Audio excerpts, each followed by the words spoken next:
स्वागत है आप सभी का हमारे YouTube चैनल पर जिसका नाम है सौरभ क्लासेस। आज मैं BA सेमेस्टर 6 के पेपर DSC 3 का सिलेबस लेकर उपस्थित हुआ हूं। तो चलिए देखते हैं इस सिलेबस के अंतर्गत आपको क्या क्या पढ़ना है। ये पेपर है BA सेमेस्टर 6 का DSC 3, जिसको आप देख पा रहे होंगे। History of east Asia 1 1842-1819।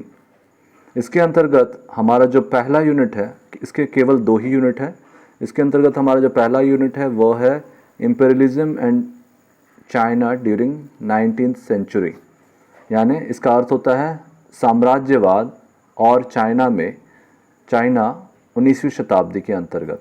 ठीक है, इसके अंतर्गत आप देखेंगे कि पहला जो हमारा कंटेंट है वो है चाइनीज़ फेड्युलिज्म। चाइनीज़ फेड्युलिज्म का अर्थ होता है चीनी सामंतवाद।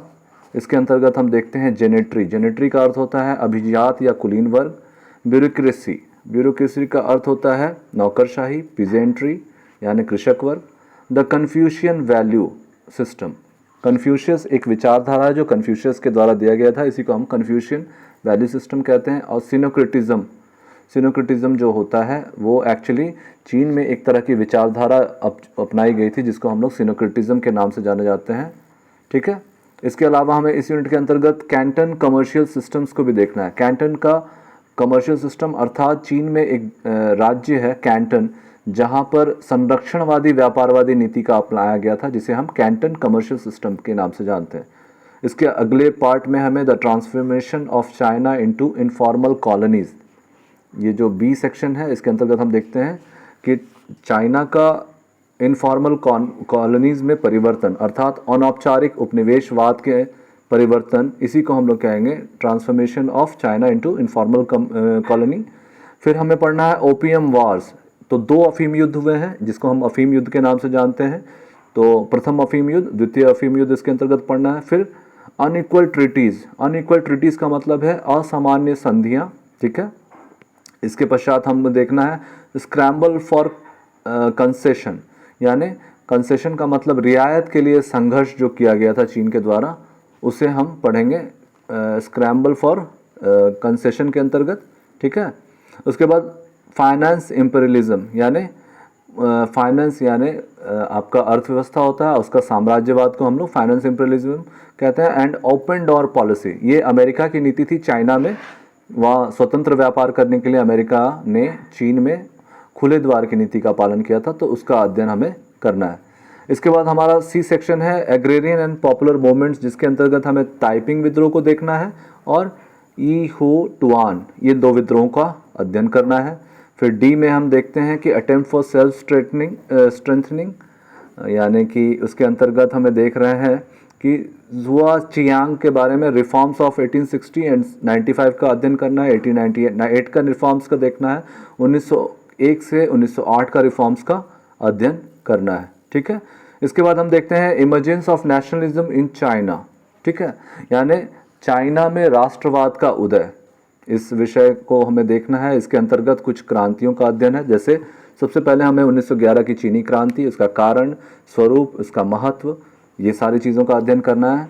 उसके अलावा the social composition of the revolution, यानी जो क्रांतियों के लिए क्या क्या चीज़ें जो थी जिनकी वजह से क्रांति संपन्न हुई, उनके बारे में अध्ययन करना है। सान्यात सेन एंड हिज कंट्रीब्यूशन, यानी जो चीन के प्रमुख दार्शनिक या विचारक हैं, विद्वान हैं, वो सान्यात सेन और उनके योगदानों को देखना है। द फॉर्मेशन ऑफ रिपब्लिक, कैसे गणतंत्र की स्थापना हुई वहाँ पे। और हुआन शिकाई के बारे में, जो मंचू राजवंश के शासक थे, उनके बारे में अध्ययन करना है।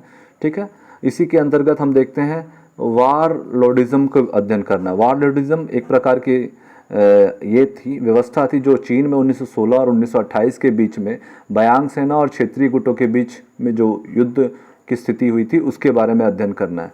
इसके पश्चात हम देखते हैं May 4 मूवमेंट, मई 4 मूवमेंट जो 1919 में थी, उसका नेचर यानी स्वरूप और इसका सिग्निफिकेंस अर्थात इसके महत्व का अध्ययन करना है। अब आते हैं यूनिट 2 पर। यूनिट 2 में हमें हिस्ट्री ऑफ चाइना 1919 से 1949 तक देखना, 1909 से 1949 तक, जिसके अंतर्गत nationalism and communism in China, China में साम्यवाद और राष्ट्रवाद का उदय।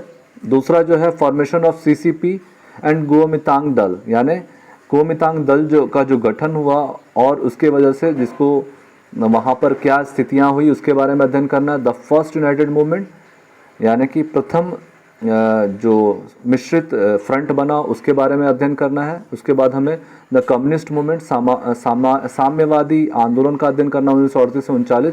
और लास्ट जो है हमारा the Jiangxi period and the rise of Mao Tse Tung, ज़ियांगजी के काल का अध्ययन और साथ ही साथ माओ त्से तुंग के उदय, माओ त्से तुंग की विचारधारा और उनके विचारों को हमको अध्ययन करना है। तो कुल मिलाकर हमारे सिलेबस का यही पार्ट है DSC 3 का।